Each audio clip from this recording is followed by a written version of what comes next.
한국 철야 기도회의 긍정적인 영향과 관련해서는 이미 한국 교회의 철야 기도의 발전 과정에서 이미 살펴볼 수 있는 것처럼요. 가장 우선적인 것은 이제 기독교 역사에서 오랫동안 강조해 왔던 쉬지 말고 기도하라라는 바울의 권면을 우리 시대의 이 한국교회 상황에서 연결해 가고 있다는 점에 있어서 일단 가장 중요한 기여가 주어지고요. 또 하나는 기도를 통한 하나님과의 관계성 구축이 삶을 지배한다라는 신앙을 정확하게 제시했다라는 겁니다. 필요에 의한 간구뿐만 아니라 하나님에게 집중하는 것이 가장 중요한 이 신앙의 실천이고, 그것 자체가 신앙에 미치는 영향을 가장 선명하게 제시하는 방식으로 이제 발전시켰다는 거죠. 이것과 연결해서 더 중요한 것 중에 하나가 하나님의 신뢰의 대상으로 분명하게 익히는 것을 강화시켰습니다. 한국 철야 기도의 오랜 어떤 실천이 제시해준 방식 중에 하나가, 기도가 단순히 문제 해결을 위한 어떤 수단이라기보다는 하나님을 신뢰하는 것이 중요하고 필요한지, 기도를 통해서 그 신뢰의 방식을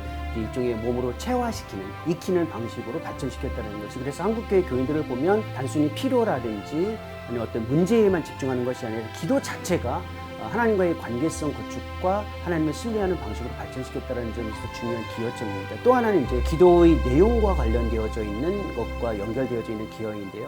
기도의 이제 내용과 연결되어져 있는 방식 중에 이제 두 가지가 나타납니다. 하나는 자기 자신의 삶의 형성과 관련된 기도, 또 하나는 이웃, 공동체, 세상의 필요를 위한 기도. 이건 이제 도고 기도이죠.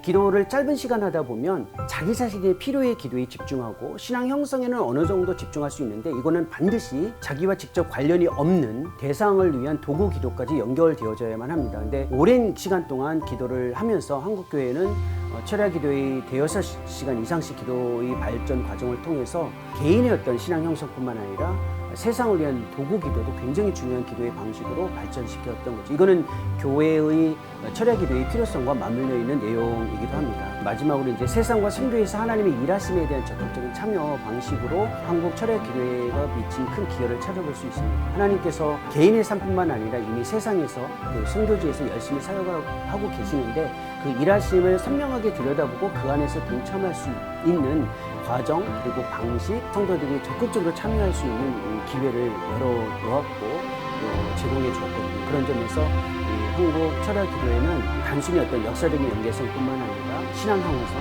그다음에 기도와 관련되어 있는 방식의 확대, 그리고 하나님의 일하심에 대한 참여를 위해서 가장 중요한 한국 교회의 정체성을 제시하는 방식으로서 큰 기여를 했다고 저는 생각합니다.